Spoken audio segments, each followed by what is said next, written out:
serdecznie witam koleżanki radnych, witam Danuta, witam pana ministrów, witam pana stawnika, bardzo serdecznie witam pana Zanasa, witam kierowników radnych, którzy wykonują Szczelinie, bardzo serdecznie witam również kierowników jednostek pomocniczych, dyrektorów zespołu szkoły Bolszewica w Szczelinie i Szczegocinie. Również serdecznie witam panie i panów sołtysów. Szanowni Państwo, pozwólcie, że przedstawię dzisiejszy porządek obrad. Punkt pierwszy otwarcie, punkt drugi sprawdzenie obecności, punkt trzeci przedstawienie porządku obrad, punkt czwarty przyjęcie protokołu z 15 sesji Rady Gminy w Szczelinie, punkt piąty podjęcie uchwały w sprawie pierwsza uchwała dotyczy zmiany uchwały budżetowej Gminy Szczelin na 2025 rok. Druga uchwała dotyczy zmiany wieloletnich prognozów finansowych Gminy Szczelin na lata 2025-2039. Punkt szósty interpelacje i pytania radnych. Punkt siódmy odpowiedź na interpelacje i pytania radnych. Współczesne wolne głosy i informacje. Punkt dziewiąty zakończenie. Szanowni Państwo, proszę pana wójta, chcielibyśmy wprowadzić program jeszcze jedną uchwałę dotyczącą zakładu gospodarki komunalnej w Szczelinie. Myślę, że pan kierownik wyjaśnił o co chodzi w tej uchwale.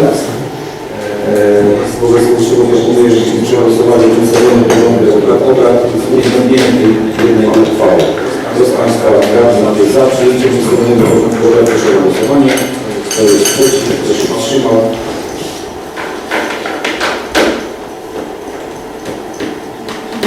I jeszcze prosić o nacisnąć. I Szanowni Państwo, stwierdzam, że rekomendowane został przyjęty, z tym, że tutaj stwierdzą, że jest na 15 lat jest 13, a mamy 12 tutaj. Proszę sobie sprawdzić.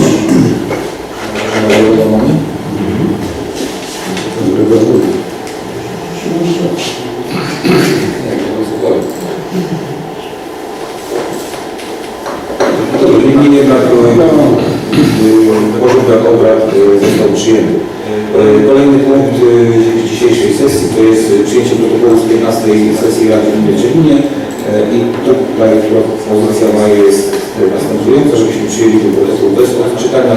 Protokół później będzie podpisany i będzie dostępny do Państwa dyspozycji w biurze Rady. I przechodzimy do głosowania nad protokołem z 15 sesji Rady Gminy w Szczelinie. Kto z Państwa radnych jest za przyjęciem tego protokołu, proszę o głosowanie. Kto jest przeciw, kto się wstrzymał. I Szanowni Państwo, stwierdzam, że protokół został przyjęty jednogłośnie. Kolejny punkt to już są uchwały. Pierwszą uchwałę, myślę, zmiany uchwały budżetowej Gminy Szczelin na 25 rok. Chciałbym poinformować, że przedstawione kierownicze zmiany uchwały budżetowej na rok 2025 dochody zwiększają się o kwotę 2,916,807 groszy do wysokości 39 969 190 groszy. W tym dochody bieżące zwiększają się o kwotę 24 940 groszy do kwoty 35 154 819 93 groszy. Dochody majątkowe w porze zwiększają się o kwotę 1 999 872 groszy do kwoty 4 810 380 28 groszy. W tych zmianach jest również realizacja celowa na realizację zakresu rządowych i zainteresowanych które zwiększają się o kwotę 55 121 groszy o wysokości 6 329 893 88 groszy. Z kolei dochody na realizację zadań finansowanych z udziałem środków odpowiednio na artykule 5 ust. 1 ustawy o finansach publicznych wynoszą po zmianie ważnej na 456 182 groszy, z czego dochody bieżące wynoszą 99 415 groszy oraz majątkowe 2364 769 zł. Proszę Państwa, dodatki budżet zmniejszają się o kwotę na 451 759 groszy, wynoszą 40 milionów 341 694 zł 88 groszy.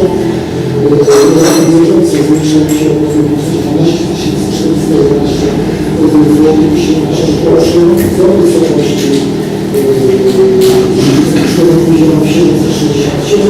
767 groszy.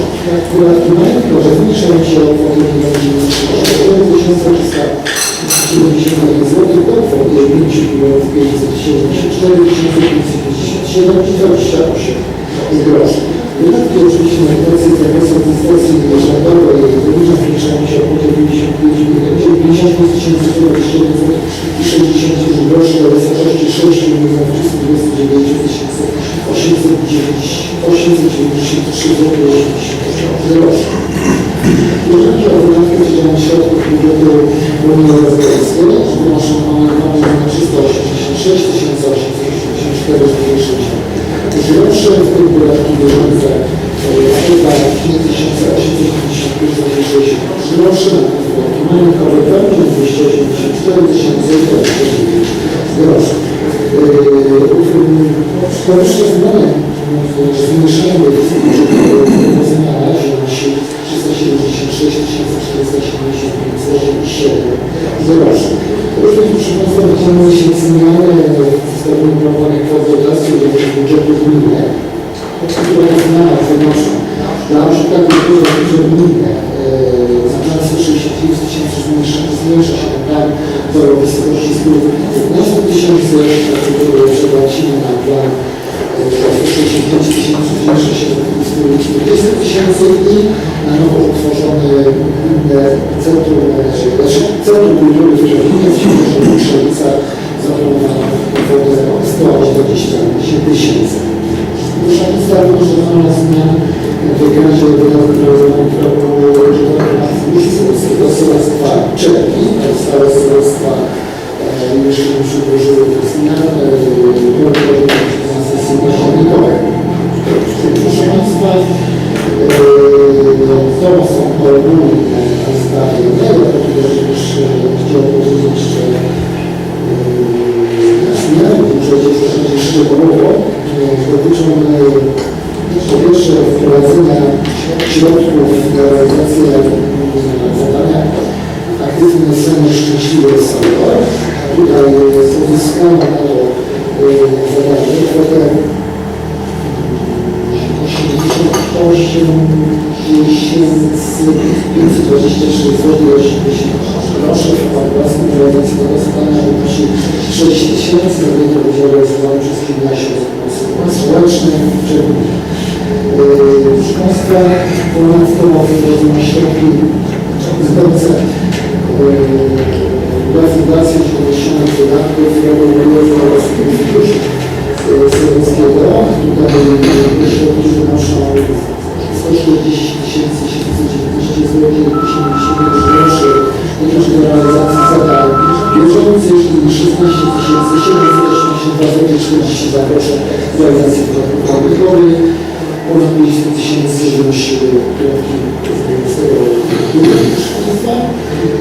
Również wprowadzono środki wynoszące 74 100 zł. Są to środki przeznaczone na zakup sprzętu do pomocy humanitarnej, przy czym do dowożenia wody pitnej o pojemności 5 000 litrów i na to zadanie przeznaczono 60 000, a 18 000 na zakup dwóch zbiorników elastycznych do magazynowania wody pitnej o pojemności 2,5 tysiąca.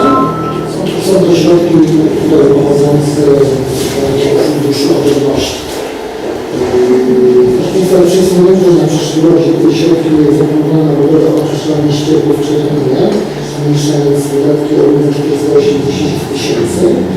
Również zmiana tutaj nastąpiła w Funduszu Sowieckim z Czerni.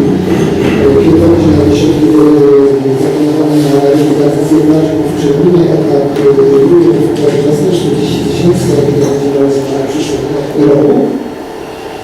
Ponadto wprowadzono również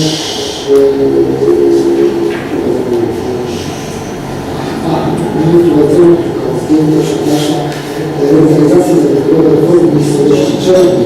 To zadanie będzie realizowane w przyszłym okresie. Jeżeli jest przyszłości, że mówię o tym finansowych, również następuje wypracowna rada już nie w tym czasie deficyt budżetowy, ale też co jest istotne w tym budżecie następuje zmiana planu przychodów i rozchodów. Plan przychodów mieliśmy na przykład 2 tysięcy kredytów do wzięcia. Z tego ten kredyt, z tego kredytu jest propozycja zrezygnować w tym roku, dlatego że po prostu wyzwanie, które skończyło na przyszły rok, ponadto myślę, że konstrukcja tego budżetu wciąż nasze zobowiązania.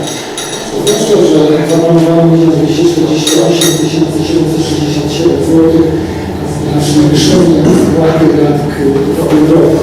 Ja przypomnę, że na początku roku mieliśmy kredytów łącznych w wysokości 16 617 911 groszy. Tych zmianach, które są proponowane, koniec tego roku wynosi to będzie 14 146 680 80 groszy. Pierwotnie miał wynosić 18 190 449 zł 80 groszy, a to jest prawie 3 970 000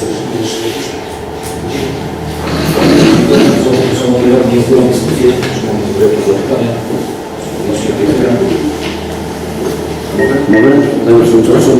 Ja mam pytanie, jeśli dostanę Panie Wójcie, czy planowane są środki na ochronę ludności? Co tutaj właśnie z Kamil wspomniał, mowa o ciemności Pan zakładu.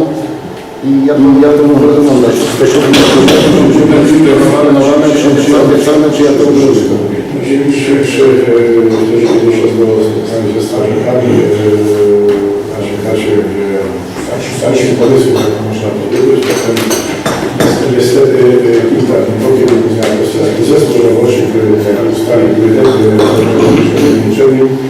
Natomiast jest tym, że sytuacja była na tyle dynamiczna, że wojewoda nie ma gminy, które zajmują się tym tematem. W tym powiedział, że przeprowadzę zobaczyć, że mamy składać wnioski. Właściwie nie było czasu na to, żeby zespół zgłosił do programu wykonać. Natomiast rozmowa słowa ze wszystkich, które zespół straży informacje, przepraszam, że mamy zawsze swoje niezależnie od tego, że pomysły były różne, od tak jak powiedzieliśmy wcześniej, dla działalności bardzo słyszymy na pewno nie za końca realizowane przez gminę Szczecin, na przykład mamy rozwiązania z na gminy, na przykład to nie zajmujemy, to jest sprawa, a za nas. To jest oczywiście na wniosek, że nie masz już na nic innego. Najpierw mam dać właśnie informacje. Nie mówimy to, co ja przeczytam. W jednym dziale to wszystko było dziale na dziale. W jednym dziale, żeby właśnie zapewnienie wody, w związku z tym dać środeczkę do wody pitnej. Nie używam, że mieliśmy na końcu własnej światły, ale w sensie ustaliliśmy, że nie oczekamy własnej finansów, udało się. Z tego są dwa elastyczne zbiorniki na wodę, na sześciowy. Czyli mamy to faktor, że 10 będzie sześciowy na wody pitnej, dla mieszkańców sytuacji potrzeba. Ten bez tych przeszkód. Pozostałem, że mamy żadnej otwierać. A włożyliśmy na dwa wygrady wnętrze, na negocjacje i na inwestycje na straży po jednym. I trzecie włożyliśmy wniosek nawiązany do szkolnego rzeczywiście to nie jest konieczne, jak mi się cud zdarzył. Asygnacjową dla czerwień jako dla możliwości. Trzy może nie to nie przeszkód. Na dzisiejszą po prostu odpowiedzi mamy pozytywną odpowiedź na możliwości, na teczkę do wody pitnej, na te dwa elastyczne zbiorniki na kosztu różną 74.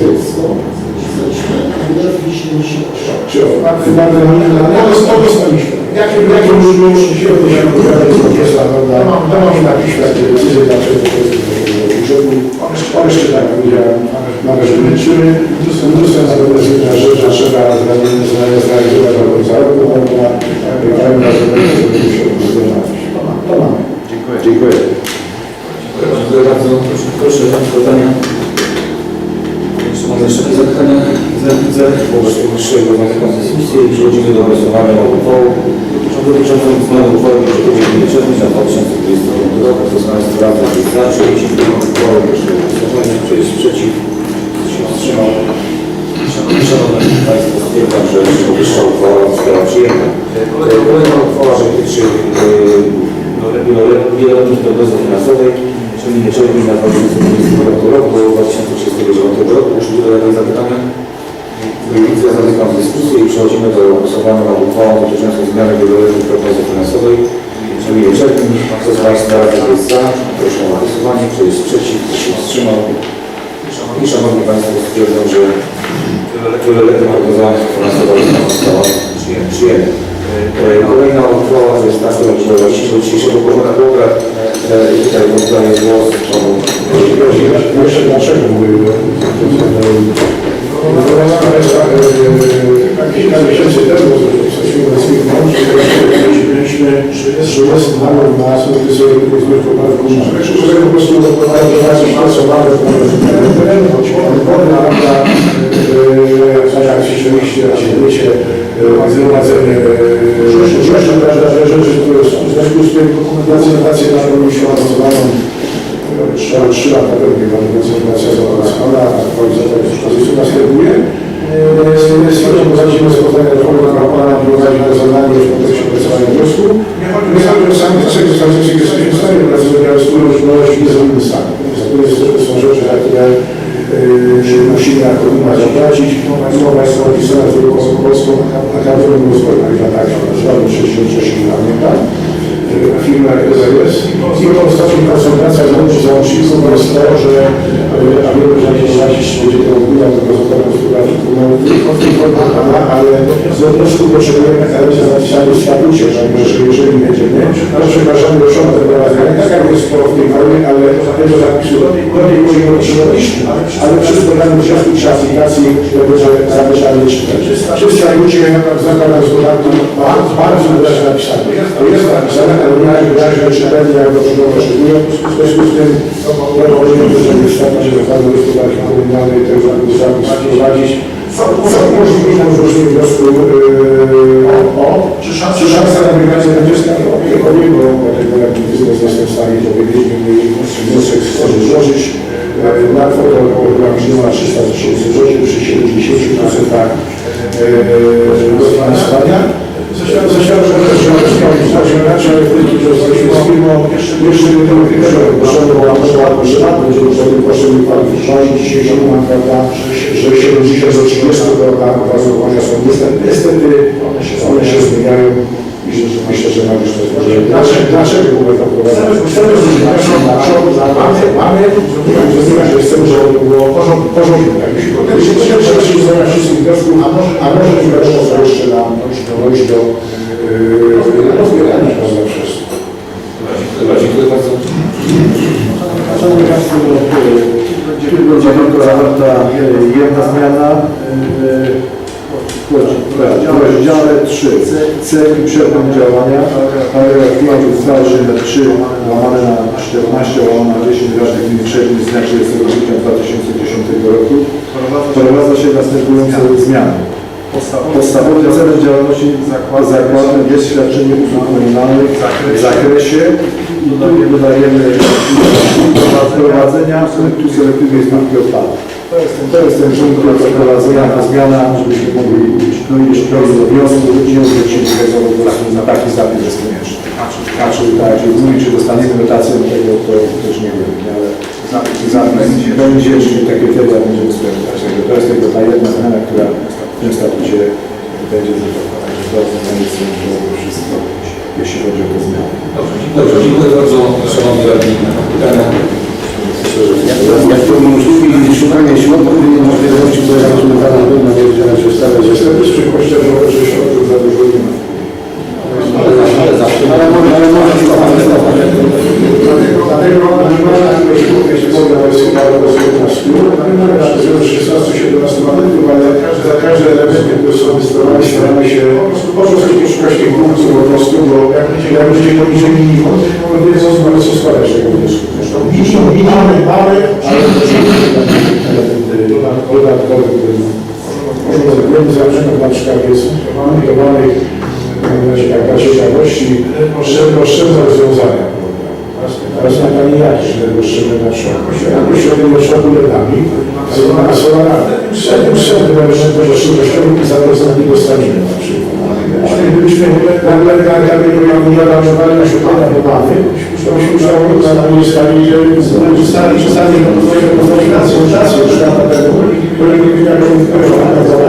mamy dobrze, ale na zawsze na te czasy, które się zmieniają. Dobrze, dziękuję bardzo. Czy mamy jakieś zapytania? Jeżeli nie mamy takie zapytania dyskusję i przechodzimy do głosowania nad uchwałą dotyczącą zmiany uchwały dotyczącej utworzenia zakładu budowlanego pod nazwą Zakład Gospodarczy Komunalny w Czebinie. Kto z Państwa radnych jest za przyjęciem tej uchwały, proszę na głosowanie. Kto jest przeciw? Kto się wstrzymał? Szanowni Państwo, stwierdzam, że powyższa uchwała została przyjęta. Kolejny punkt to są interpelacje i zapytania radnych. Tutaj głos na stronę, czy są jakieś sprawy bieżące. Widzę. Kolejny punkt, wolne głosy i informacje. Czy ktoś z zaproszonych gości chciałby zabrać głos? Mogę? Może piszę takie pytanie, jeszcze małe. Chodzi o te skrzynki, czy spółdzielnie, magazyny energii, mowa i coś tam trochę minęło w miejscu, czy jak to w ogóle wygląda? Nie, toczy naturalnie, tak jak miała się szerzyć. Nie, pan wie, ale to jest też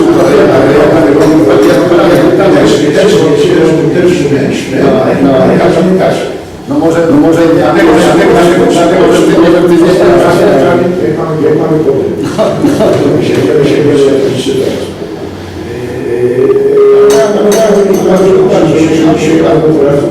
Żebyśmy w tym momencie powiedzieli, że nie święcili sobie na że spotkanie. Ale myślę, że na to teraz, żeby mogło być na postępowanie energetycznej, mamy dzisiaj właśnie przed chwilą jeszcze zamiast na pierwszy, to temat jest zbliżony z pierwszego punktu, to też jeszcze do niego wrócimy, nie się rzeczywiście, ale chyba jednak ja coś więcej trzeba będzie powiedzieć o naszej zmianie o samorządzie, o funkcjonowaniu. Nasze będziecie wolą na początku dzisiejszości, a potem zostaje centrum, żeby jeszcze siłą Bolszewicy. Wyścigamy, bo ja nie chciałem ale jednak powiem. Bo tak jak się jeżeli czegoś nie znacie, to staram się odpowiedzieć na to pytanie. Liczę, że naszego liczę, proszę żarzyć. Jeżeli potrzebujecie ogólnie, to myślę, że tutaj może patrzcie na wszystkie pytania, jak powiedziałem. Też może oczywiście rozmowa jest ważna, ale proszę do tego, co zadaliście pytanie i tak będę mówił, 20 sekund, żeby sobie możemy, ale łatwiej się rozważa, kiedy się mówi w ten sposób. Wydaje mi się, że trudne wydajemy, staram się, żeby było najlepiej. Ale jeśli mówię, że pytanie wydają, to chciałbym powiedzieć, że jeżeli mamy spotkania robocze, to staramy się też do rzeczy, wtedy angażujemy pieniądze gminy. Czy to pracownika bezpośrednio, czy on płaci, czy mało nie będzie, innym pracownikom, czy więcej się nie będzie się wygadał, ale angażujemy pieniądze i czas. W tym czasie może czegoś innego robić. Kiedy mówiliśmy sobie o zmianach w kulturze, to wszyscy będą się chyba Krzysztofa pytania cegli, a potem coś się stało. Haszyn na pomysł nie zdanie. To dobrze by było, żeby już powiedzieć, dlaczego. Nie chyba, żeby wygrali. Żeby na razie na tym temacie zabrali do kogo, bo będzie długo, musicie zobaczyć, że zajmie sobie kilka rzeczy, na które mam myśleć. Ja mam pretensje, bo jeżeli słyszę na uroczystościach, że zamknęli nam, a głosowacja inicjatywna nie zamknęli nam, to Tylko robimy realizację wszystkich. Inicjatywa badawcza była podjęta przez 14 lat. Nie zamknęli nam. To my nic nie zamyka, tylko robimy organizację. Nigdy nie zwalcza publiczna gmina, jak nieraz mówię sobie, że to wyraźnie. Nigdy tak nie powiedziałem. Zawsze byłem odpowiedzialny za swoje słowa, sprawy i radny i uważam, że decyzje powinny być wspólne, a nie zamknięte. Nie chciałem go realizować, bo mogłoby się skończyć. 6 obecnych aresztowanych. To się dzieje. Minister chcemy powtórzyć jeszcze raz. Po zgłoszeniu wniosku przez panie o przejściu na emeryturę nie byłoby ani do tej instytucji, bo zgłosiło 3 osoby z tego jedna miała ważną, druga też nie miała i trzecia też nie miała naszego kultury, nie byłoby nic po prostu. Byłaby plama, czyli na swój dom, żeby bo nie było. Ale wiedziałem, że szybko to niestety przykład, ale tak się po prostu nie robi. Jeszcze publicznie, bo ja dzisiaj przegrałem. W związku z tym, że po raz drugi ogłoszony konkurs, że na pierwszym roku, że zgłosiła się jedna osoba i ochotna narażona, nie bardzo udany, ogłosiliśmy drugi konkurs. Komisja konkursowa, która składa się, podjęła decyzję wybrana. Ale kiedy z Radkiem i projektem, myślę, że dzisiaj będzie znamy się z Radkiem, bo Radek jest cały merytoryczny na razie prowadzić z urzędu na te elementy. Musieliśmy posądzać autonomii, jest tak wspomniane na razie, że jeżeli podejdziemy dzisiaj już uchwałę się dasz, bo mamy sobie decyzję, że też musi o tym ale z tego sobie pomocy finansowi, bo mówiliśmy, że ona kosztowała, tak? Ale Piotrek jestem posłowie, że mówiliśmy, że ona kosztowała. Dzisiaj już są oferty na spółdzielnie o 30% tańsze. Decyzję, na dzisiaj tak, nie robię, że sobie wszystkie usługi jest, prawda? Że to jest rzeczywiście, ale taniej niż na firmę, teraz negocjowana, moja żona też. Pozwólcie, że są 30% tańsze. Bo jednak już chcemy zachować 50, ale nie, proszę ostrożnie, mamy zapewne z tego, co było mniej, na pewno ze firm zewnętrznych, wypracowane się. Ale na początku statutu, czyli mamy przez pana przygotowana, prawda? Jak osiągać nasz rozwój, musieliśmy wprowadzić osiągnięcie, że wcześniej jeszcze nie istniało. Dzisiaj, 1 września, nastąpiła zmiana. Już się przewracał. Musimy właściwie z tego instytucji, jak biblioteka, gmina, dlaczego miała taka za instytucję, dlaczego nie ma na kultury, prawda? Bo jest cały czas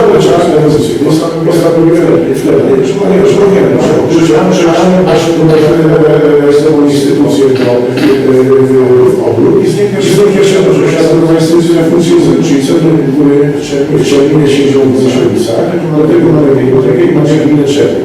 To jest raz. Zmowa sprawi, że się nic nie zmieni. Wracamy się z tego środowiskowego domu, wasze jakie zdaniem, ale też o tym powiem. Czasami muszę dorzekać za życia niestety, że te rzeczy się działy, kiedy początek środowiskowy domu, który nie mógł skoczyć inwestycji przez gminę Czerwin, wykonano z inicjatywą złożona trzeciego, żeby też było pracy. Że prowadziliśmy wyjazd, że gmina Czerwin dalej przyjechała, żeby czymś kontynuować, ale pomysł środowiskowego domu był z inicjatywy ówczesnego Słowiana trzeciego w Zrobinie. Na początku mieliśmy 5-10 osób w środowisku, a myśmy mieli 25. Nie wszyscy wiecie, nie wszyscy znacie historię. Ta historia czasami jest czarna. Jest czarna. Panie z Opieki Społecznej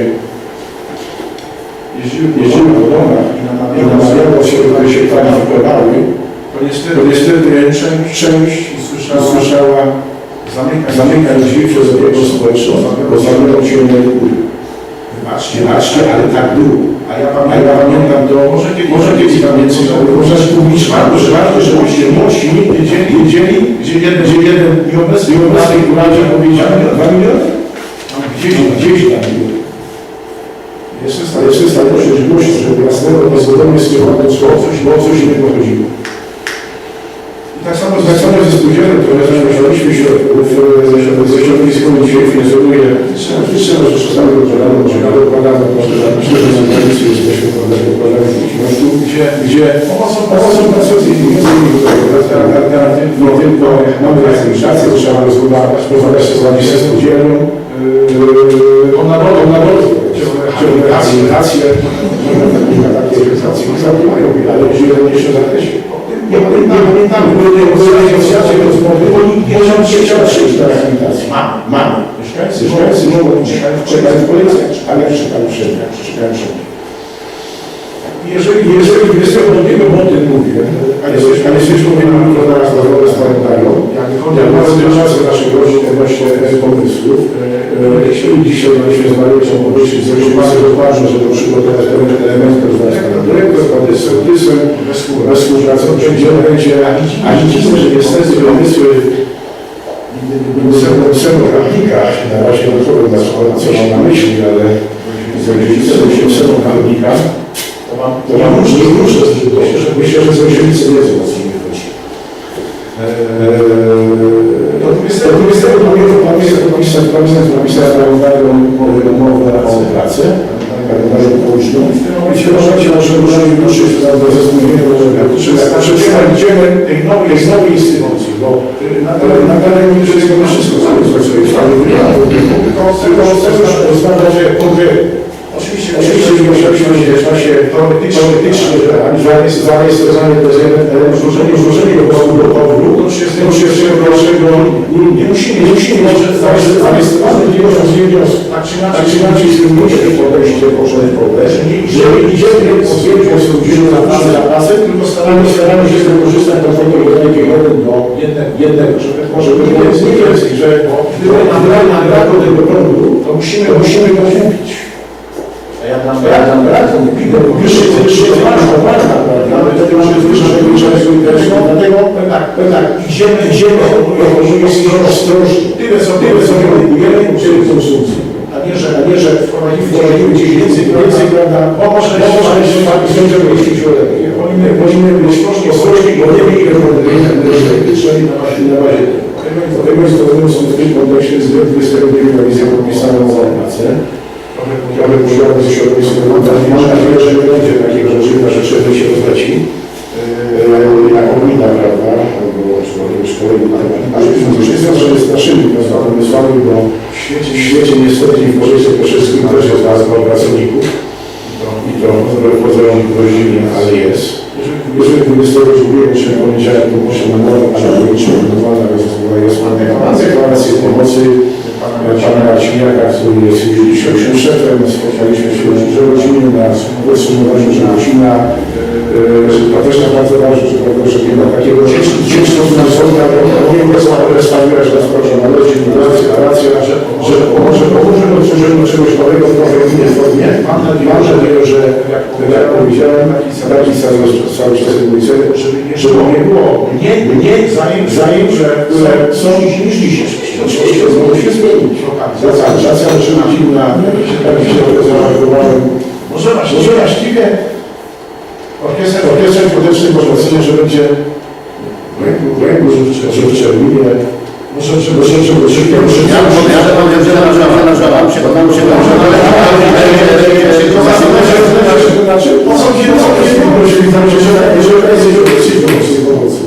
chyba będzie magazyn. Trzeba myślę, że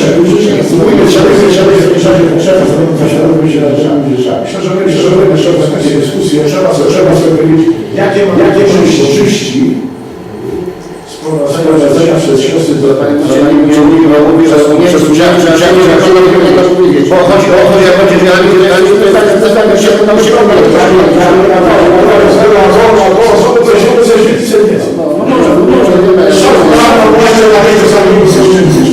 bo lepiej wobec szczelić do kolana. Sorry, ale niestety bo miałem mówić, ale podatek. Od wszystkiego. I ten pies na logika mówi nie. Dajcie się, jestem w szoku, prawda? Wartość badana liczona w tysięcy złotych, tam się odbyć. I na wniosek jest zrobione za pieniądze nie pożyczę. jest za tyle pieniędzy w Pani. Myślę, że kiedyś przy lacie nam się za wszystko czas.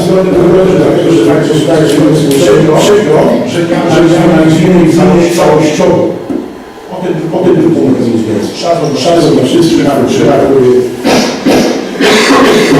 tylko, jest to rzeczywiście, mieliśmy kiedyś, nie oceniamy, że może zaburzać ja tego nie będę opowiadać, pokazuję. Jeżeli jest tego gdzieś piszemy, prawda? Dzisiaj, jeżeli chcecie, to jeszcze więcej na ten temat. Czekamy sobie na ten 22, wtedy się spotkamy w ciągu jednego dnia, zacznijmy sobie. Bo Pani Jana się wyjaśnił, co wam proponowałem. Niestety z przykrością, radni nie mogą być bardziej na złożenie spółdzielny. Szkoda. Chciałem, żebyście Państwo zaprezentowali, bo nie na zadzielać. Ale ja mogę być zarządzić, zarządził Wojewódzkiego Komisji Jednostek.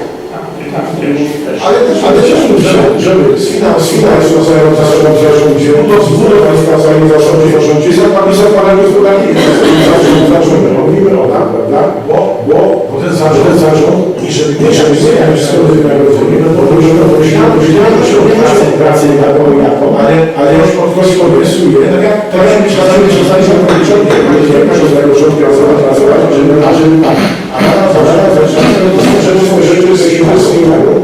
i na bieżąco jeszcze nie próbujemy.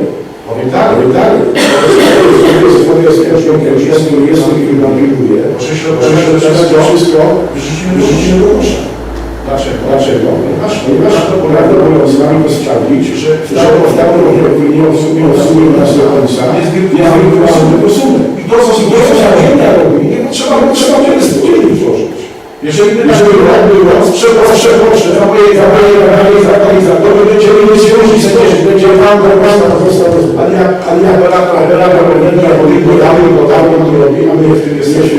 No niestety nie mamy innego. Ale też znaczy, że zamówię, że sprawdzić środę,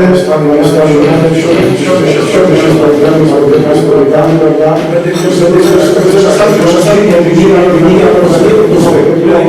jeszcze zaliczny, a też robiliście spółdzielnia na przed no po to, żeby wiedzieć, energię na inną energię, które mają w początku, a nie to oczywiście, ale wtedy już a także wszyscy się musi ufać. Jak mi ktoś sprawdzi, to okaże się, że do pierwszego stycznia wchodzi. Na przykład z takiego prawnego posłuchania, to co może do tego zrobić, powiem, przepraszam, nasz pracę niepotrzebnie nagadaliśmy. Ale to niestety jest to, że staram się szukać oszczędności i nie zawsze sypie się w palcach. Główny pożyg poszukiwania jest właśnie to, co powiedziałem, że zmiany w strukturze gminniczej, posiadanie tych trzech instytucji i to, co nam wydaje się, że się wyłączyć. Myślę, że nie łączy w strukturę ceny, ale wykonanie. Nadal, że można przekonał, jak już się wykonania, czy Maratka, takie trzy instytucje muszą być, nie mogą oficjalnie wrócić w centrum i się trudno, prawda? Tak to nawet wyglądało, że coś rzadko jeszcze za tych użyć. Może się zmieni, to są wtedy na sobie wydaliśmy na pracowniku, ale jest tylko niestety pracowania swoich.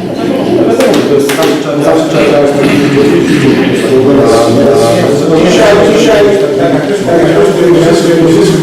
bardzo ambitny, ale to, co powiedzieliśmy sobie, to ostatnio wezwanie się jeżeli powiedzieć, że wchodzimy w spółdzielni, to gmina powinna iść do samorządu do końca.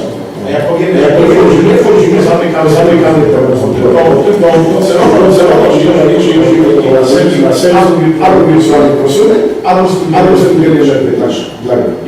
Jak się robi w pełni zły. Dziękuję. Własne informacje, proszę. Szanowni Państwo, w Polsce w ostatnim czasie, że gminie się nie dzieje i to, że się wydarzyło, i złych rzeczy sobie robić z tego miejsca tutaj służbujemy.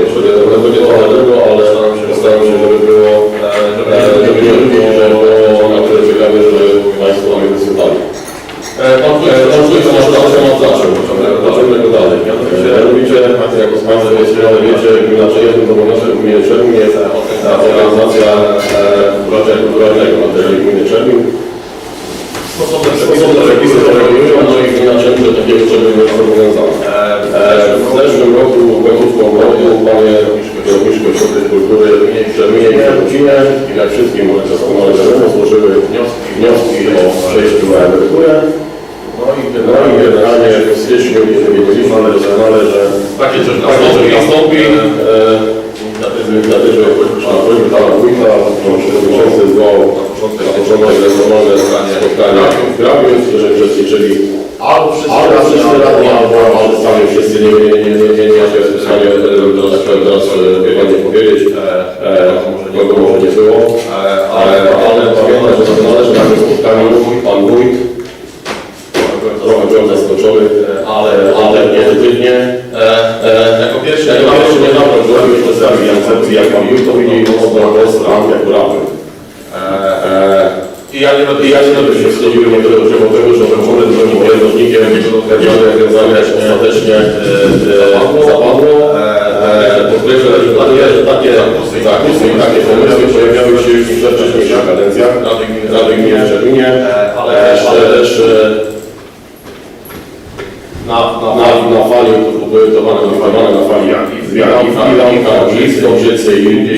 gdzie powstawały cele kultury, które funkcjonowały na bazie dwóch ośrodków kultury, funkcjonowały lepiej, gorzej, każdy sobie ocenił w okresie, natomiast sytuacja, która miała miejsce ze wejściem na kulturę, racją i z terminem 28 do tego mieliśmy pewne rozmowy. I na tym spotkaniu pierwszym takim, gdzie zaczęli dyskutować, pamiętam doskonale, jak pan przewodniczący każdego radnego po kolei pytał, czy wypracowano tak, że jednak jedno cel do każdego po kolei. Czy jesteśmy za takim rozwiązaniem? Padały różne odpowiedzi. Raczej tak, zasadniczo tak. Nieobecny że wolałby, że Szczecinie, ale jeżeli tak ma być, będzie, nikt nie powiedział nie. Nikt. Ja powiedziałem, że wolałbym, żeby zostało tak. No może, powiedziane, że było tak jak było, w zasadzie większych możliwości w zakresie nie ma. Dlatego, że nie mógł, że nie mógł, nie.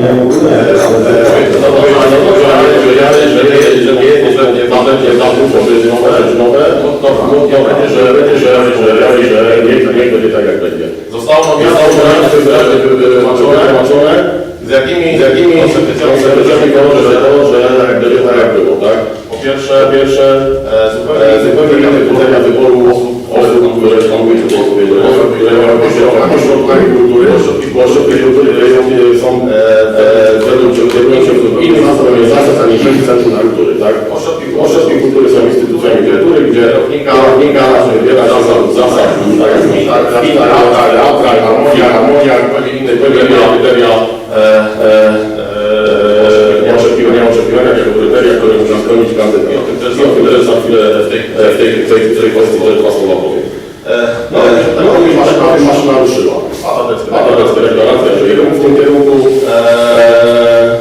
spotyka się trzeci, spotykamy się na wspólnej, gdzie wszystkie zagadnienia stawiane 7 kwietnia tego roku na tej sali jest wywołana intencyjna o zamiarze tworzenia Centrum Kultury w Czerminie w Krojszewicach. Od spotkania do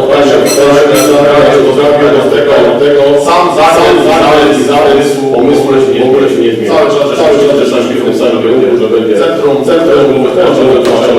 mniejszego znalazło w Krojszewicach. Zwyczajnie praktyczne, tak.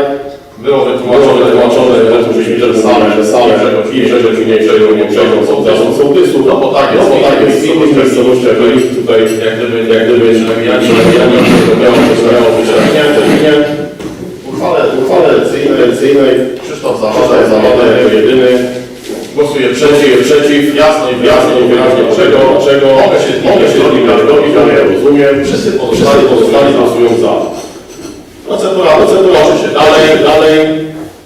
W maju pani wiceprezydent przesyła nam dokument statut, akt połączenia ośrodka kultury w terminie i terminie, uchwałę konkretną, nie dostajemy projekt zarządzenia odnośnie konkursu. Znaczy, że tylko, że wtedy na tej pierwszej uchwale eleccyjnej zostanie tego, żeby odbył się konkurs. To też, żeby była jasność sytuacji. Od samego początku o tym, że będzie od samego początku. Nikt nigdy nie mówił, że wsadzimy sobie jakiegoś tam miejsca na swoje, będzie sobie powiedziane, będzie konkurs ustalone, kryteria wyrazowane i też można powiedzieć, że słyszałem, pani Kucia robiła dokumentów. Za darmo pani tego nie robiła, tak? Słyszałem, ja serdecznie dziękuję pracy, bo jednak wiele obowiązków typu zmiany w świecie pola wgradu, likwidacja, autobusy, problemy, czy zmiany jak już będzie, trochę wysiłek. Liczne konsultacje z mecenas, jak to było dobrze, że przeszło, że to Wszyscy dostaliśmy dokumenty na maila z prośbą, żeby je zapoznać, żeby przedstawić zastrzeżenia i tak dalej. Pani wójt może potwierdzić, oprócz przewodniczącej Komisji Oświaty, która małe formalne zmiany, literówki, takie rzeczy. Nikt nie chciał żadnych uwag. Co można uznać, że dokumenty są że wszyscy zgadzamy, bo wcześniej też było, że nie. Dochodzi do głosowania i w tym głosowaniu wszyscy wiemy jak było. Na 12 radnych 6 głosuje za, 6 się wstrzymuje. I powtórzę kolejny raz, że Jacek przed dyskusją powiedział, dlaczego nie głosuje za uchwałą. Poprzednich się zatrzymał, ale się wstrzymał, więc powiedzmy poszło w dobrym kierunku. Reszta tak, cisza. Pytam się dlaczego.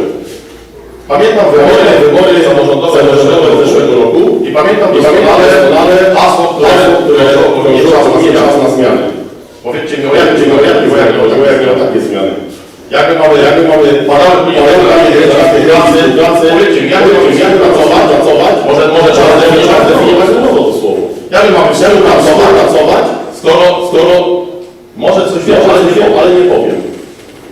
Powiedzcie mi, o co w tej grze chodziło. Panie Krzysztof, mamy nie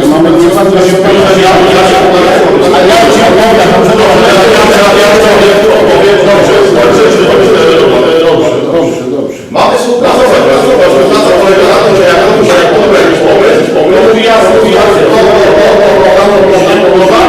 albo tak jak Mariusz powiedział, chce, żeby było po staremu i mamy jasny wiedzę doskonale, czy szykować dokumentów, czy iść w jakieś zmiany, czy po prostu zostawić tak jak jest, może i o tym zobaczyć, że powinniśmy mieć instrumentalne które i nie musimy tego mieć bo tam jest podacja, to jest wasza to, że jak można pan to mówię, co mi się nie podoba. Ja też. To mówię, to ja mówię też.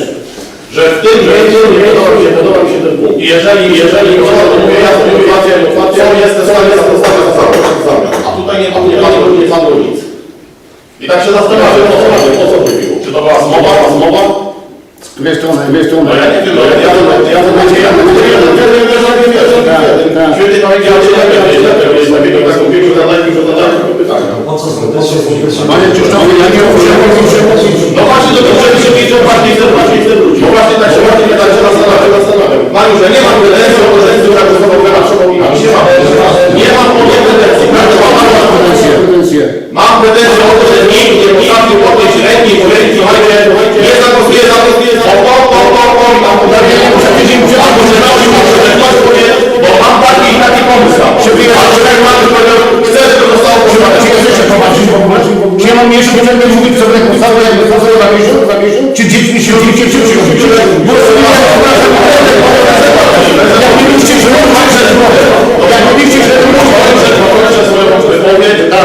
Niepotrzebne są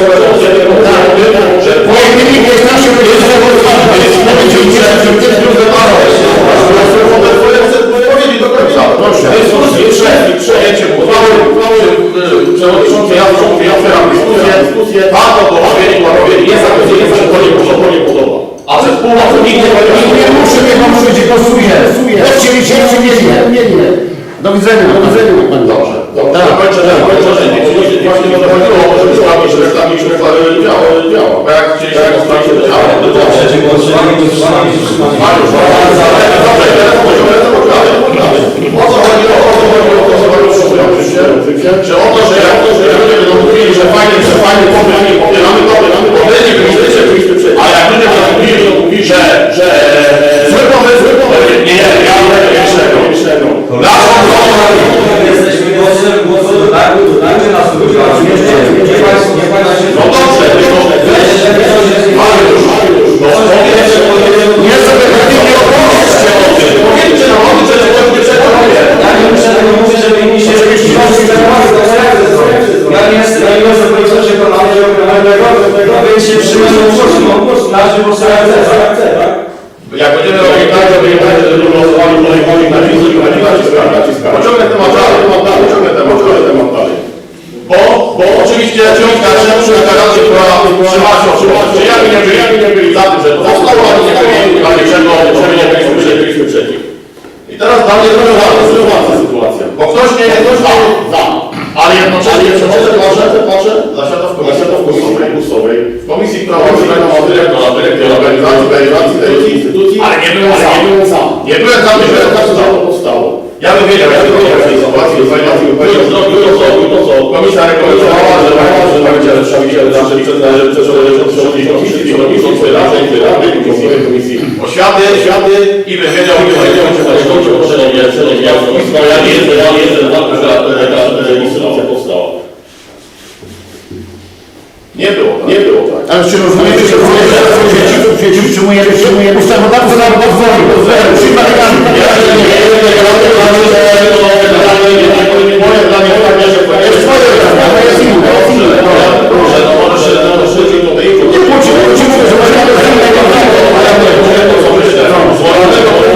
Jeżeli nie jestem za tym, że palować ściany, to nie będę decydował o tym, jak polować. Ale ja się to znaczy, że ma zablokowane ściany. Nie znaczy, że nie ma Słuchajcie, bo dla mnie ja wyraziłem swoją opinię jasno i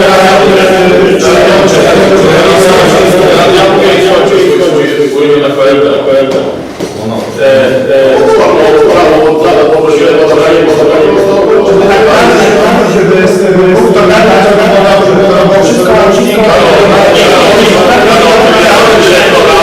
wybieramy dyrektora i też na tej sali padło, że kryteria są tak ustawione, tak wysokie, że tak wybierze dyrektora z powołania.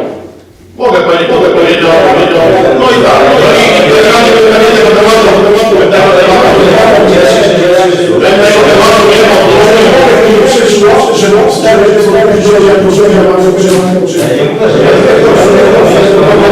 jest nie przyszło. A pomysły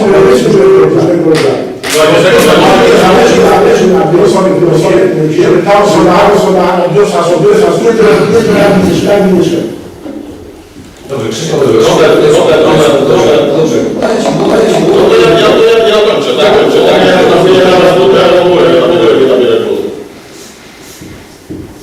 I nie mówił o tym, że na chwilę potem głosy, że ustawił konkurs, nie ma co nie startował, tak naprawdę on już tam ma swojego kandydata. Nie sugeruję, pytanie moje przypadek, sądzę, że nie.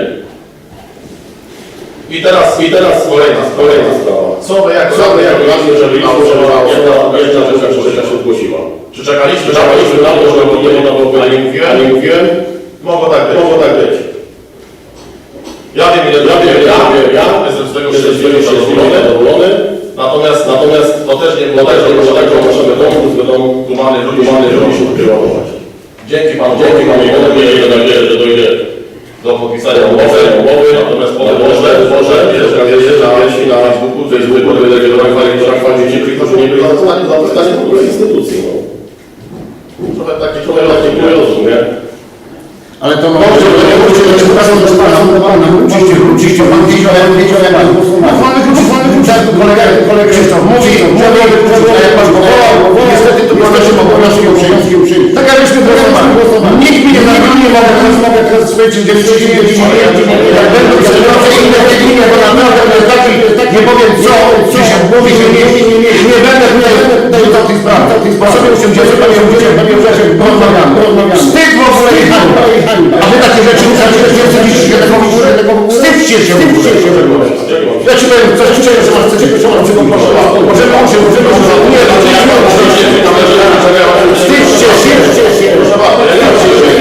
Ja od początku do końca powiedziałem, Ja też mogę, poczekajcie się, ale nie wiem, że pan ma może że pan będzie w gabinecie, czy bardzo, czy nie jeszcze tego rozwiązać dzisiaj.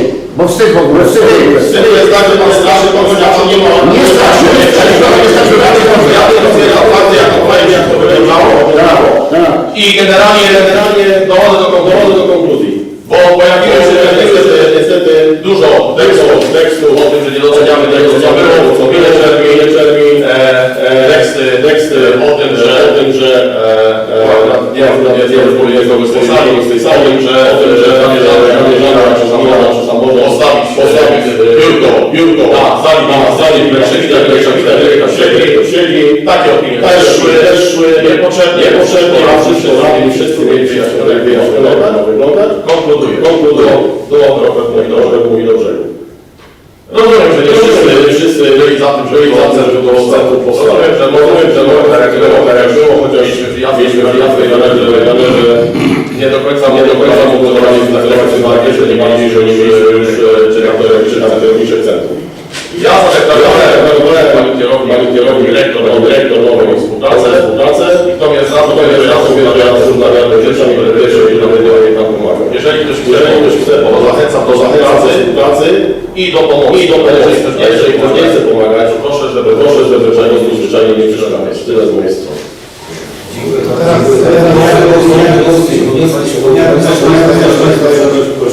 Odniosę się, bo już do mnie mówione, ja nie powstałem.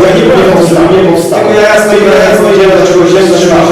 Wstrzymałem się, jak wygląda nasza współpraca między mną a pani Sołtys. Podam przykłady od powiatu września jestem zarządcą sali w Czerminie. Pomogłem pani Radzie prosiła mnie o to i na sali przez powiedzmy nie wiem, gospodarnie zakupiło na przykład namioty na swój potrzeb i te namioty całe na Czerminie poprzednią kulturę ściągnąłem je, pani Renata Pawła, słyszałem, że pani Renata Karolina musiała zdecydować, bo pani Karolina zabierze sobie jego. Tak, one radzili, są naturalnymi chętnymi, rurki leżą na podłodze, nie może nam sprzedać, jeśli się boję, rurki leżą. Reszta jest pochowana na regałach w szczeniu. Kolejna rzecz, która była na sali to był zestaw winowy, podwójna sofa, dwie mecze ze stolikiem, ładna palma, na dzień dzisiejszy zabrana, bo to jest pan Mario Doczekali, proszę pana, na wejściu do biblioteki, z tego co nam powiedziano, że miejski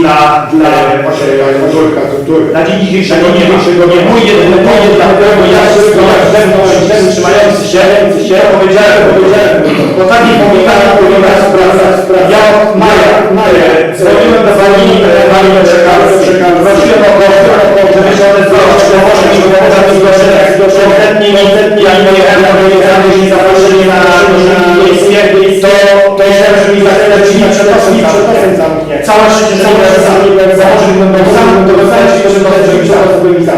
ale bardzo dobrze, że z osobami, które to widziałem i ja nie wymyślam. Usłyszałem, że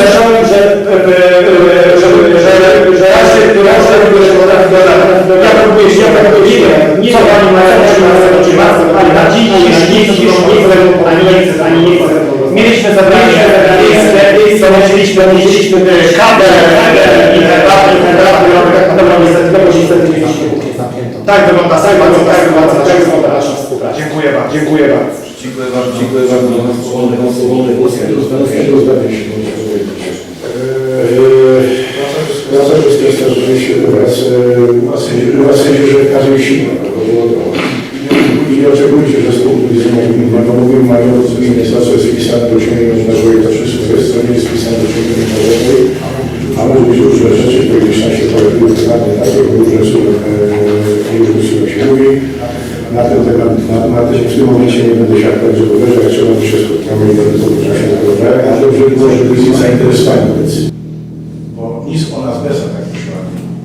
Bo tak to zawsze można wciskać wszystko w żółtka. Ja zmierzam do jednej rzeczy, z czego był moje takie, nie powiem, że zadowolenie, bo nie. Zmierzam tak do spółdzielni. Jeżeli na pewnym etapie to, że szanowni są najcięższe przyciski, to nikt o tym nie reaguje. To jest normalna rzecz. Radny ma prawo zagłosować za, przeciw, się wstrzymać. I to jest normalny element. Oczywiście. I żaden, ale jeszcze w tej gminie nie było tak, że jeżeli mamy jakby pewne rzeczy ustalone w kontekście, czy kiedykolwiek zaproponowano, zaproś tak, uchwałę, w której nie było waszej akceptacji wcześniej. Ja też jestem samobójcą i nie wymyślę sobie, nie wiem, złotych klamek, wyburzenie i powiem, trudnijcie to, prawda? Logiki w tym nie ma żadnej. Jeżeli mamy propozycję, pamiętacie strażnicy Szydety, prawda? Kiedy zaakceptowaliśmy ileś lat temu, prawda, że Fundusz Sowiecki Szydera pójdzie na dokumentację, prawda? Sami doszliśmy do wniosku, że otwarliśmy drogę. Wszyscy razem. Nie ja, bo wszyscy doszliśmy do wniosku po pewnym czasie, no powiedzieliśmy A, to musimy powiedzieć B.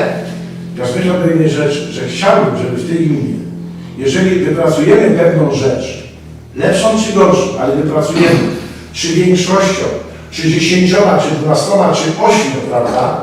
Ale to mnie 8 nie interesuje, co mnie interesuje. Bo chciałbym, że jeżeli wprowadzamy pewne rzeczy gmineczemi, takie czy inne, że jeżeli zaangażujemy wasz czas, bo przecież to wy też przychodzicie na te spotkania robocze. My pracujemy też nad pewnymi rzeczami. Pan ja przyjeżdża, jeżeli sobie powiemy, że jesteśmy przekonani, to idziemy w tym. Ale jeżeli mówimy nie, bo nie, to po co kupować? I o to chodzi. Szkoda po prostu pieniędzy na pewnym etapie. I o to chodzi, o nic więcej. Przyciski są po to, żeby je używać. Ale jeżeli na początku powiedzieliśmy 14, no to pracujemy nad tym. Tylko tyle, nic więcej. Panie wójcie, to nie.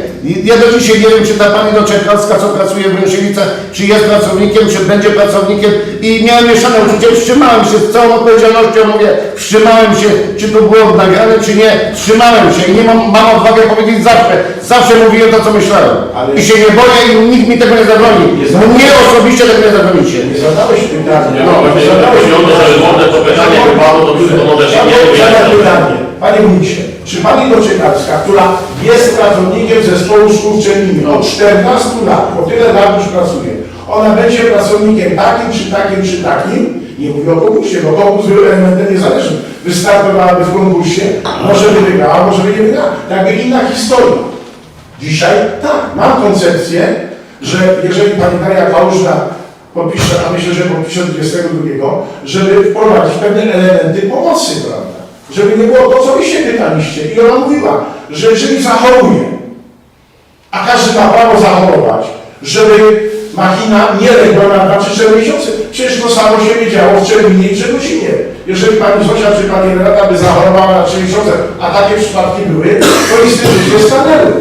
Więc chodzi o to, żeby czy formalnie przerzuceniem, prawda, w ramach tego zmniejszenie planu, bo tu dzisiaj jest to rozmawialiśmy też, daleko jest do tego jeszcze, ale chodzi o to, żeby nie było typowo jednoosobowo, że jak nie macie, to wszystko leży, prawda, na zasadzie współpracy.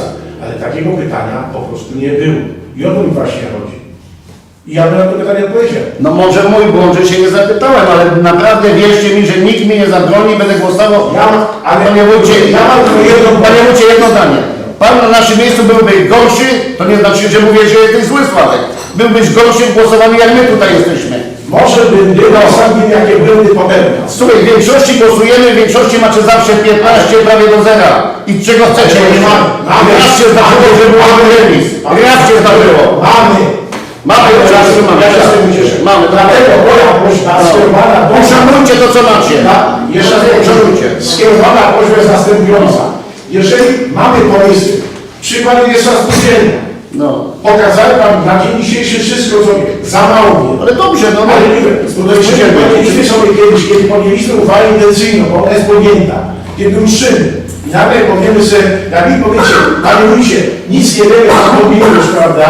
To albo wam wyjaśnię i będzie tak. No więc, kolega Wójcie, pytam się dzisiaj i źle się pytałem o tą spółdzielnię. Ale ja naszej... Coś więcej wiem, i jak nie wiedzą, Ja wyjaśniłem od początku do końca, dlaczego nazwijmy to następuje opóźnienie. Logiczne, naturalne, bo sam nie chcę brać ryzyka, mimo że pewne elementy już zaangażowaliśmy. Bo jak wejdziemy w to, nadal możemy rozwiązać w ciągu 3-miesięcznego i nie ma spółdzielni. Wracamy do tego tematu, co był. Tylko jak pracujemy, to chciałbym wiedzieć, że otwarto drogę, jeżeli was do tego przekona, a jak nie, to wam odpowiem na pytania i o to mi tylko chodzi. I przed co, przepraszam, macie prawo głosować, ale mi jest po prostu przykro. Panie Wójcie, my się w politykę nie bawimy. Chyba To jest godzina. W gminie Czerwi polityki prawie nie ma. Oczywiście, nie mamy w ogóle. Rozwiążemy problemy. A dzisiaj nie ma polityki w ogóle. Że ja tylko dopowiem. Nie mam pretensji o to, że głosowaliście tak, jak zagłosowaliście. Powiedziałeś, że miałeś wątpliwości. Oczywiście. Chciałbym, żeby każdy tymi wątpliwościami się podzielił, bo może były wątpliwości, o których ja nawet nie wiedziałem. Tak? I czy to przez I to, może wstrzymałem się, nie byłem przeciw. można przed tym głosowaniem jeszcze odpowiedzieć sobie na pytania, które was nurtowały i które was o to chodzi we współpracy. Są wątpliwości, to zanim jeszcze zagłosujemy i zrobimy sobie na przekór albo sprawdzimy guziki, to warto o tym jeszcze raz może usiąść i porozmawiać. Może jeszcze jak były wątpliwości, to trzeba było powiedzieć, prosimy o odłożenie tej uchwały na następną sesję czy o tydzień, żebyśmy jeszcze pogadali sobie, a tu było niestety szok. Ale trzeba zrobić trochę, bo była mowa, że Można było posiedzieć wtedy na tej sesji, nie wiem, godzinę dłużej i to wszystko sobie wyjaśnić. A tu był szok, że się okazuje, że rozmawiamy, wszyscy są za, a później się okazuje, że jednak nie wiem do końca. Po prostu usiądźcie do stołu. Nie rozważa problemu w miejscowości. To wy musicie sobie usiąść jak. Ja wiem, jak to zrobię. A się nie dowiadacie. Będziecie zdziwieni. Ale ja nie... Mam taką też wódz zrobić taką rewolucję w dzieci. Ale nie o to chodzi. To wy usiądźcie do stołu, powiecie sobie to, co myślicie. Ale jak ja mam to zrobić? No właśnie, bo ja też nie wiem. Szanowni radni, wolne głosy i wnioski. Bardzo proszę, widzę, że dyskusja ożywiona. Bartek, Może ja na chwilę odniosę się do tego wszystkiego. Też nie będę ukrywał, no moje zdanie było od początku jasne i wiadome wszystkim radnym na temat czy będę za, czy będę przeciw temu ośrodkowi. Gdzieś tam jasno też wyartykułowałem, że moim takim warunkiem bycia za jest konkurs, co się wszystko odbyło, też w tym uczestniczyłem i tak dalej w komisji konkursowej. Nie od początku do końca, mówię, moje gdzieś stanowisko było jasne, natomiast tutaj chciałem też kolegów obronić, może potrzebnie, może nie, Ale kolega Józef miał tutaj rację. No, nasze mandaty było, nie było, to są wolne mandaty. Mamy tą swobodę zagłosować jak chcemy. Niezależnie od tego, czy to zdanie zmienimy 15 minut przed sesją, czy zdążymy je na jakimś spotkaniu takim nieoficjalnym, które uważam też jest bardzo dobre i potrzebne, bo możemy coś sobie wstępnie ustalić, nad czymś przedyskutować. I tutaj chociażby pracę, którą właśnie pani Marieta w to wszystko włożyła, gdy ustalamy sobie już tak powiem, tą uchwałę, przedyskutujemy ją i wtedy też wiemy, czy mamy zaczynać w ogóle całą procedurę, czy nie. No to też bardzo dobry był przykład. No ale niemniej jednak no, te mandaty mamy swobodę ich wykonywania i tutaj nikt naprawdę nie powinien mieć do nikogo o to pretensje. Nawet jeśli ktoś nie wyartykułuje swoich tam wątpliwości wcześniej, nie powinno coś takiego mieć miejsce, że gdzieś tam no, jedno tutaj ugrupowanie w gminie, powiedzmy tam polityczne, gdzieś będzie miało pretensje do jakichś innych mniejszych czy drugiego bloku. To jest wszystko dla mnie jasne. Podobnie uważam, że uczestnictwo w komisji konkursowej, nawet jeśli ktoś był pomysłowi przeciwny lub się wstrzymał, nie powinno mieć to wpływu na to, czy on ma w takiej komisji zasiadać, czy nie. Bo on równie dobrze może być w charakterze, że tak powiem, obserwatora tego, jak ta komisja działa. Bo miał wątpliwości, był przeciwko i chce widzieć, czy ta komisja faktycznie wybiera zgodnie z wszystkimi przepisami, zgodnie z tym, jakie ustaliliśmy reguły konkursu i tak dalej, i tak dalej. Więc też nie widzę, to jest po prostu demokracja, tak? I tutaj też bym się nie obrażał na to i nie mówił w ten sposób, Krzysztof, odniosę się do Ciebie, że jak byłeś przeciw, to nie powinieneś tam zasiadać i nic decydować. No moim zdaniem nie, wręcz przeciwnie, ktoś taki nawet powinien. Coś, powiedziałem, że ja dowiedziałem się w tej sytuacji zachować. Ja wiem, ale to niekoniecznie, ja wiem, ale wiedział, że nie mam prawa na moje moralne... Okej, dobrze, ale no równie dobrze może być tak, że masz do czegoś wątpliwości, gdzieś tam w Twojej głowie siedzą bardzo grube wątpliwości co do czegoś i chcesz w tym uczestniczyć, po to chociażby, żeby się danemu procesowi przyjrzeć. I czy on jest wykonywany tak, jak ma być, czy nie. Mimo że byłem temu przeciw, moje zdanie, że tak powiem, w głosowaniach przepadło, ok, ale jeśli mam taką możliwość uczestniczenia w takiej komisji, no to w niej jestem, chociażby jako obserwator. I jeszcze jedno, w sumie to nie wiem tak na dobrą sprawę, po co gdzieś tam ta debata wyniknęła, skoro głosowanie się odbyło, wygrał pomysł, że będzie tworzone to Centrum Kultury, że będzie konkurs na dyrektora i to wszystko się odbyło, więc nie wiem, czy jest zasadne teraz jakieś tam między sobą już wyciąganie czegoś tam. To powiem, jaki był cel i zamiar. Celem i zamiarem nie było wyciąganie czegokolwiek, tylko było moje dociekanie do tego, że jeżeli podejmujemy się współpracy i dyskutujemy przez pół roku na jakiś temat, to warto by było, żeby była klarowna sytuacja, że jesteśmy po tej czy po, znaczy tu nawet nie chodzi o to, że jesteśmy po tej czy po tej, tylko żeby było wiadomo, kto jakie ma stanowisko. Żeby nie było niespodzianek, bo to Bartek dopowiedzi. No to teraz sytuacja, no jest demokracja. Ja się cieszę, bardzo się cieszę, że jest demokracja i cenię demokrację ponad wszystko. Tak? Tylko sytuacja taka, że wyobraź sobie, że podejmujemy pracę w styczniu, podejmujemy decyzję. Zapadają pierwsza uchwała, druga uchwała, jest praca nad tymi wszystkimi papierami, które są, a na końcu tych 6 się nie wstrzymuje, tylko jest przeciw. I każdy ma prawo zagłosować jak chce, nie neguję tego absolutnie. Tylko pytanie, po co na początku nie było powiedziane, mam wątpliwości. Jak dziś wszystko jeżeli mamy podejmować kolejne kroki, to co dzisiaj tutaj padło pytanie odnośnie spółdzielni energetycznej, to też bym chciał wiedzieć od razu, czy będę za, czy będę przeciw, bo tutaj idą pewne papiery, idą pewne pieniądze, które my wydajemy. Czy to na pracę, czy na konsultacje, czy na porady prawne, czy tak dalej. I jeżeli my dzisiaj będziemy wydawać te pieniądze, a przy powoływaniu samej już tej dalej spółdzielni powiemy nie, to pytanie po co? Po co? To jest niegospodarność. Dla mnie to jest niegospodarność. I niegospodarność nie tylko pieniędzmi, ale też naszym wspólnym czasem. Ja gdzieś rozumiem, ja rozumiem i wręcz nawet jestem pełen szacunku dlatego, że to się odbywa w ten sposób, w jaki mówisz, że coś ze sobą już konsultujemy wstępnie, czy podejmujemy jakieś działania w tym kierunku, czy nie. I to jest dla mnie coś fajnego, że potrafimy usiąść bez kamer, odmówić daną sprawę i wiemy już, jaki kto ma punkt widzenia i czy jest w ogóle sens ten pomysł jakby zaczynać realizację tego, bo ja zdaję sobie sprawę, że to jest też masa pracy, dokumentów, tak jak mówisz i tak dalej, więc jestem za tym. Jakoś na tych wszystkich głosowaniach, czy naszych komisjach i tak dalej, jeśli miałem gdzieś do czegoś wątpliwości, no to starałem się o tym mówić od razu, tak? Bo mi to gdzieś tam świtało, że coś mi tam nie pasuje, czy mam jakiś inny pomysł, czy inne zdanie.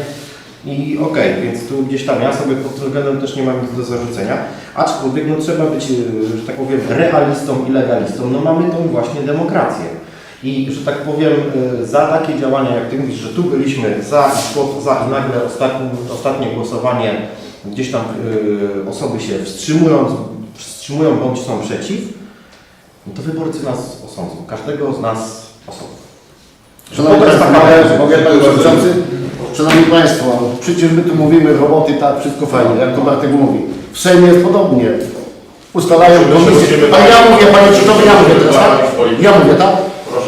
Ja mówię, w Sejmie jest podobnie. Ustalają na komisjach, idzie do marszałka Sejmu, marszałek Sejmu przedstawia, głosują i wszystkiego nie przegłosowują. Idzie do Senatu to samo. Prezydent również je podpisuje. I do kogo mamy mieć pretensje? Do Pana Boga?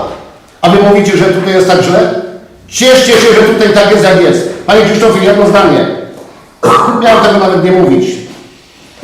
Siedzieliśmy tu jako komisja konkursowa, a Pan się zwraca do osoby, która bierze udział w konkursie po imieniu, mówi Daria, tam taka i owaka.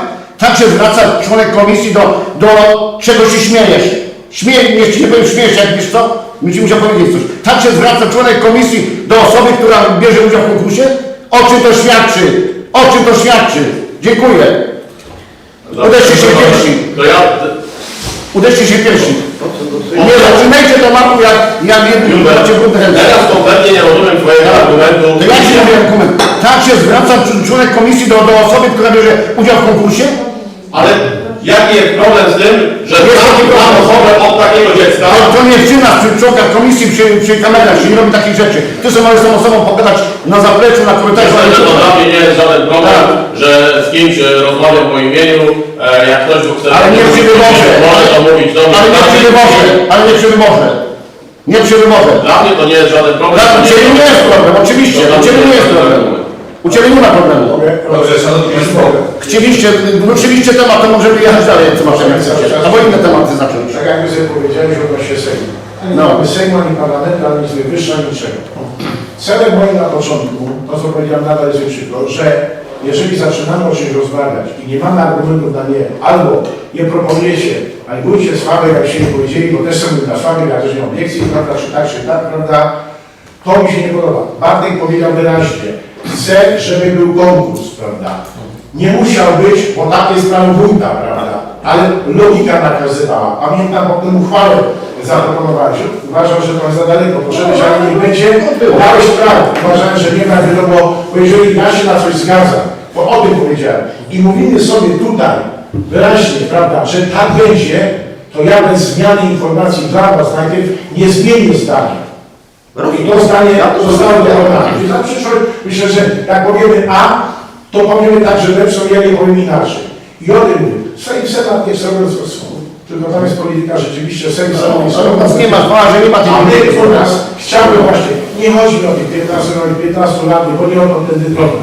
Tylko jeżeli będziemy wydawać pieniądze, jeżeli poproszę Was, bo tak to wygląda, składamy wniosek na przód, co dzisiaj powiedziałem, wcześniej Was informowałem, bo informowałem, że podpisałem umowę z firmą, prawda, no bo czas płynie czasami.